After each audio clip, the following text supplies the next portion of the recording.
Kabla ya kuzungumzia mchakato wa kumchagua papa mpya, je, wajua utamaduni wa mazishi ya papa huko Vatican? Papa huzikwa kwa kawaida katika majeneza matatu. Sanduku la ndani, mbao za mvinje. Hii inaonyesha unyenyekevu na urahisi.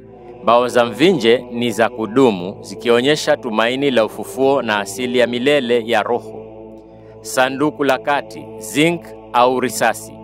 Hili ni sanduku lililofungwa ambalo linahifadhi mwili na kuzuia kuoza. Pia lina nyaraka kama wasifu mfupi wa papa pamoja na medali na vitu vingine vinavyohusiana na upapa wake. Sanduku la nje, mbao za mti wa mwere au mwoke. Hili ni safu ya mwisho ya nje, kwa kawaida limeundwa kwa ustadi, likionyesha heshima na uzito wa ofisi ya upapa. Utamaduni huu wa masanduku matatu una maana kubwa, ukichanganya unyenyekevu, uhifadhi na heshima.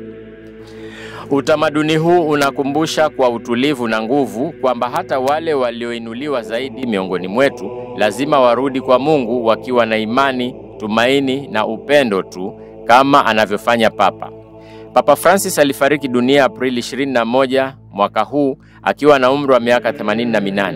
Kwa mjibu wa utaratibu wa Kanisa Katoliki, kipindi cha sede vacante, kiti kitupu, huanza mara moja baada ya kifo cha papa.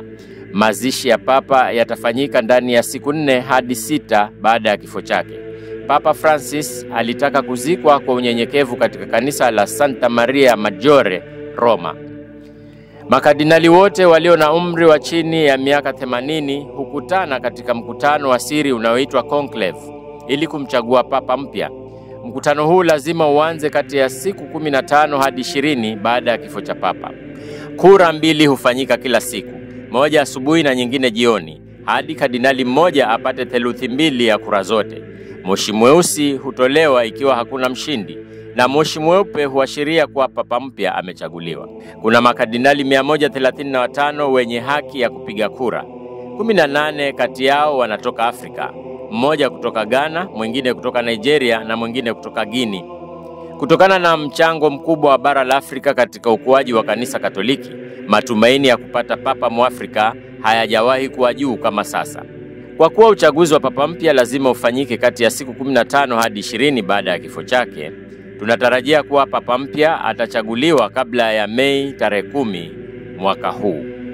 Mimi ni Lolani Kalu, Coco FM, ladha ya Pwani.